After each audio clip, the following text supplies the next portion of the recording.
Good afternoon, and it's a pleasure to meet up with the media here in Nagaland. This visit was focused more on going to the aspirational district, which is Kiphire, and not just going to Kiphire, but also to understand how the aspirational districts, the targets and the goals which were set, even as India's 112 aspirational districts plan was started off a couple of years ago, and essentially reaching the saturation point in health, education, nutrition, farming, women's empowerment, and so on. So all over the country for the 112 districts, aspirational districts, the Prime Minister himself has a review done every month when he holds his Pragati program. Pragati is a program which the Honorable Prime Minister holds via video conferencing, linking up with the districts and the district administration so that he is directly informed of the progress of various schemes which are launched, one of which is aspirational district as well. So while she monitors it every month, for us as ministers, we go to the Northeast, particularly the Northeast. Ministers are expected to visit at least one minister a month, and it may be that some months we have 4 of them visiting, each one visiting one state, and so on. So all of us together put together 700 visits have been completed by ministers till now. The Prime Minister himself has completed 70 visits to the Northeast. Now in that process, whenever we come, we do 2 things. At least I make it a point to do 2 things. One, visit the aspirational district, see what the progress is, whether saturation has been achieved in many of these socio-economic indicators, women's empowerment, health, nutrition, education, farming, and so on. Also to make sure that when I go, I take the banks along so that credit outreach program can be held, where retail loans or farming loans or personal loans or business development loans or startup related loans or industrial development loans, which are for MSMEs in particular, are all at one go taken up. So before I decide a date, the banks come to that region, go village after village, ask people as to who's eligible and who's not got, who wants to, if they wish to, that is, there is no forcing anybody. So if they want to take a mudra loan, which is collateral free, and want to do their business, they are welcome to. Or if there's a KCC loan which somebody needs, they have to give. So they do this exercise prior to my visit, and on the day of my visit, they extend the checks which are agreed upon. Say a person wants a loan, that is extended. If somebody doesn't want, no compulsion. But it can be in farming, it can be on women's businesses, or it can be setting up a small industrial unit, or you're buying a scooter for yourself, or something else, you want to add a room to your house, anything. So all this at one go is done during my visit. They give the checks to those eligible people. So the lead bank is with me. Here in the case of Nagaland, it's the State Bank of India. Then you have the Small Industries Development Bank of India, then you have NABARD, then you have farm loans, and so on. So that was done in Kiphire. Saturation exercise or credit outreach was done. Also, we understood by talking to those women who have benefited from schemes as to what it has done to their lives. Have they really, taken forward their lives? What do they expect to become? Lakpati Didis were before me. I spoke to them. And I also visited an Anganwadi, where I met up with the children, the trainers and the helpers in the Anganwadi. So Kiphire visit had several dimensions to it. We also brought in CSR funds with which we helped the hospital, the district hospital, to have some medical equipments given, some ambulances given, and so on. So that was Kiphire. And then we came back to Kohima, where in the National Institute of Electronics Training and Literacy, the NELIT as it is called, we brought in the Tatas, who have established the semiconductor manufacturing facility in Assam, to come and train the youth in Nagaland so that they can get trained in different stages of semiconductor manufacturing. If that facility is available for Naga youth, not just those who are engineers, even 10th class pass out or 12th pass out or degree pass out, they can all be trained in different stages of this semiconductor testing, assembling, marketing, packaging, and so on. There are so many different components to semiconductors. So the training is happening through the Tatas in Kohima's Neelit. And post that, of course, the very same people who are working in the Assam unit are coming here to train so that the young of Nagaland can also benefit from it. The other unit which got opened up this morning is in the State Institute, which is the NLLT,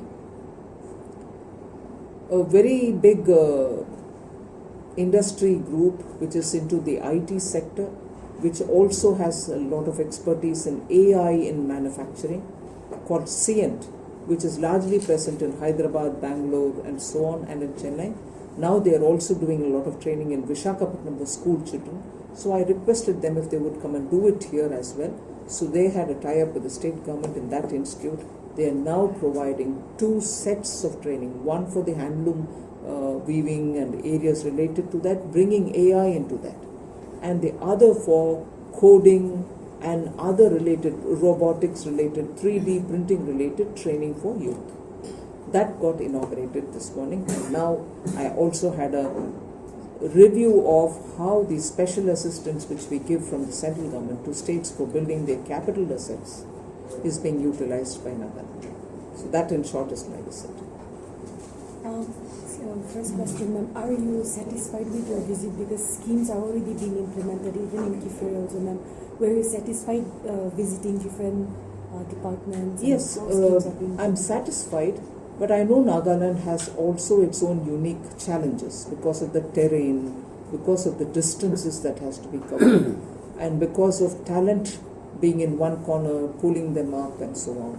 So to meet all those challenges also, we are sort of very eager to help the states so that every part of Nagaland develops equally. Madam, one question. We are thankful to the State Bank of India for the CSR effort, the provision for two-wheeler ambulances. But what do you think that this is even feasible? I mean, will it work in a terrain like Nagaland where the roads are poor? Well, they are much better than waiting for a four-wheel large ambulance. Immediately, at least you have a kind of access to some medical facility. And it was, it's not as if SBI has imposed saying, I want to give this. It was checked up with the local authorities. It was checked up with the hospital authorities, saying if you have to somehow reach your patients who are in an emergency situation, what kind of an ambulance would work. And therefore, that motorbike ambulance was suggested by them, and we brought it in. So it should be helpful because it was suggested by the locals. Ma'am, do you think that the same ambulance would be feasible to other parts of the country? Well, wherever. Part of the district as well. Of course, wherever it is useful, they can be used. There are districts in Nagaland with inadequate banking and digital financial access. Will the ministry push for more banks and improve digital? In fact, yesterday in my speech, I did say that the last time I had come, I was told more than 1,153 or 58, 1,100 or more. Places did not have, I think they were village counts, 1,153 villages, I think, which did not have a banking touch point. A banking touch point is an expression used for a brick and mortar branch, or an ATM, or a bank mitra who comes to help, or a local service center which also provides for banking facilities, or a India Post Payment Bank. Any of this. In a 5-kilometer radius, if one of them is present, it is called, you have a touch point, banking touch point. So the banking touch point measure that was used, 1,153, I keep repeating that number, were without any touch points at all. Today that number has come down to 15 only. meaning only 15 such village points have no banking touch points. Now we have, yesterday I said that elaborately in my speech in Kiphire. That 15 also will now be taken care of, and we will be providing banking touch point. Other than this, there is a data which says some blocks are remaining without any banks. A block is a bigger place. It's much bigger than a village. So I need to get the data to see which is that one block which has not even got a touch point. Are they talking about touch point, or are they talking about brick and mortar branches? I need to get the data. I'm actually going through the granular details of banking facilities being made available in Nagaland. Whichever the measure, I will be able to analyze and do the needful. Ma'am, one last question. And since you're in finance, ma'am, and the issue with NHIDCL here in the state, ma'am, time and again, in many spots in Nagaland, ma'am, tender is being given in the same area if you consider National Highway 29 in Chumukidima, ma'am.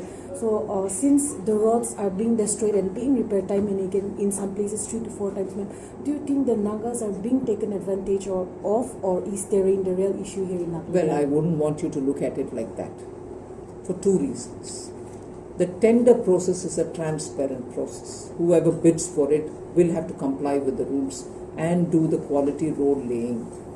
If the quality road laying is not done, the NHAI, which is the authority for laying national highways, will pull up those people, blacklist them, not allow them to participate in any future thing. One. That's a standard thing for all over the country.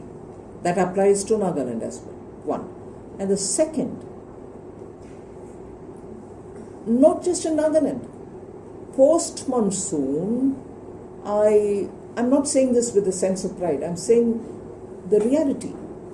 Post-monsoon, in many parts of the country, roads are severely damaged. And again, we are going to lay those parts also, which can be due to heavy rain, due to some very heavy vehicles which probably cannot ply on that road, also keep plying. There are things happening like that. So I want you to first of all remove from your mind that it is specifically a problem for Nagaland. Yes, in some remote parts, unique situation prevail, those are typical for Nagaland. I agree. But there are roads related problems all over the country. That's not to pride ourselves with it, but that's a reality. We are doing it in such a way that we don't have that problem recurring, whether in the rest of the part of the country or in Nagaland. So please do remove from your thought that something is being done, people in Nagaland are being taken for granted. No, on the contrary, I, for one, and I can surely with some authority say, the Prime Minister of the country as well is keen to develop Northeast. And otherwise, in fact, I'll finish with this line. The AI-related training for youth, AI-related training for youth with top companies of India, participating with both central and state government, is happening in Nagaland. It's not happening anywhere else. So I want that thought from your mind to be taken out, that Nagaland or Naga people are being taken for granted. No, on the contrary, we want to reach out and make sure things happen here.